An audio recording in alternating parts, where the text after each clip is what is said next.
Explanation of the book. Basic, The Disciplined Pursuit of Less, by Greg McKeown.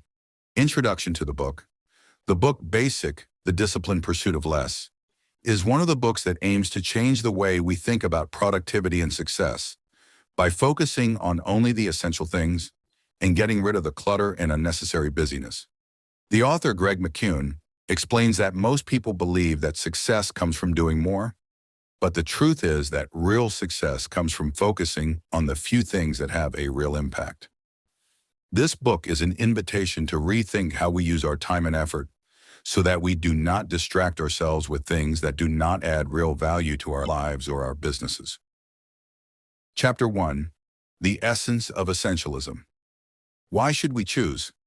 The book begins by explaining a problem that many people suffer from. We feel exhausted and distracted by the abundance of obligations. We find ourselves saying yes to everything for fear of missing out on opportunities or upsetting others.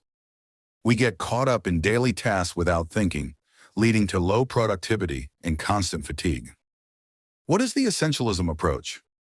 Essentialism is the ability to distinguish between the essential and the unnecessary and focus only on the things that make a fundamental difference.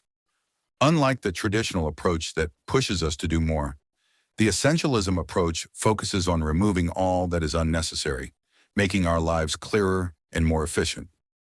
The author poses a fundamental question. Can doing less be better than doing more? The answer is yes, but only if we choose the right things to focus on. Chapter 2. Essentialism Mindset. From reaction to choice. Taking control of your life starts with choice. Many people live their lives in reaction to what others ask of them. But the essentialist takes control and chooses where to put their efforts. We must stop letting others set our priorities and learn to decide for ourselves. Thinking like a successful investor. A successful investor does not put his money in every investment opportunity, but rather carefully selects the most promising ones. In the same way, we should treat our time and effort as valuable resources and ask, is this worth my time and energy? Chapter 3. Discrimination, How to Determine What's Really Important. The filter method for choosing essentials. 1. Stop and reflect. Take time to think instead of getting carried away with the flow of daily tasks. Is everything you're doing right now worth your time? And 2. Ask the right questions. Will this make a real difference in my life? If I hadn't committed to it yet, would I say yes today? 3. The no experience. Try saying no to unnecessary things, and you'll realize that many of them weren't important in the first place. The goal. Develop a mindset that makes you see clearly what's important and what's not, so you can focus only on the real priorities. Chapter 4. Elimination. How to say no to unimportant things. Why do people have a hard time saying no? Fear of disappointing others. Desire to be liked. Fear of missing out. The art of saying no gracefully. Be clear and direct. I can't commit to that right now. Use alternative phrases such as, I appreciate the invitation, but I can't join this time. I have other commitments, but thanks for the offer. Saying yes to everything, saying no to important things. Every time you say yes to something that doesn't matter, you're sacrificing the opportunity to focus on something that really matters. Successful people don't do everything. They consciously choose what to do. Chapter 5.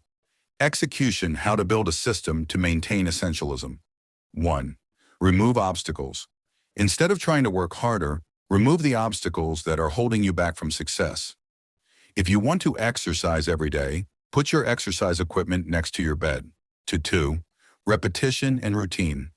Turn important things into daily habits so you don't have to make a new decision every time. 3. Reduce effort. Make essential tasks easier by automating or simplifying them. If you want to read every day, keep a book close by. Chapter 6. The Benefits of Essentialism. What do we gain from this approach? Positive results of the essentialism approach. Higher productivity, because you focus on the few important things. Less stress, because you don't try to do everything. Greater control over your life, because you choose how you use your time and effort. Essentialism isn't about getting more done, it's about getting the right things done. Practical examples from the book. 1. Steve Jobs reducing products to save Apple. When Steve Jobs returned to Apple in 1997, the company was producing dozens of different products. He decided to reduce the number of products to only 4, which allowed the company to focus and achieve tremendous success. 2. Michael Jordan. Focus on one sport. He didn't try to be good at everything, but rather focused entirely on basketball, which made him the best. 3. Warren Buffett. Investing wisely. He doesn't invest in every opportunity, but rather chooses a few companies that he sees as promising, which made him one of the most successful investors in the world.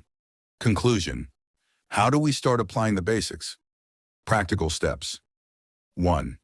Take time to think daily. Don't just get busy with execution, but constantly evaluate your priorities. 2. Make a list of only the top 3 priorities. Don't let anything else interfere. 3.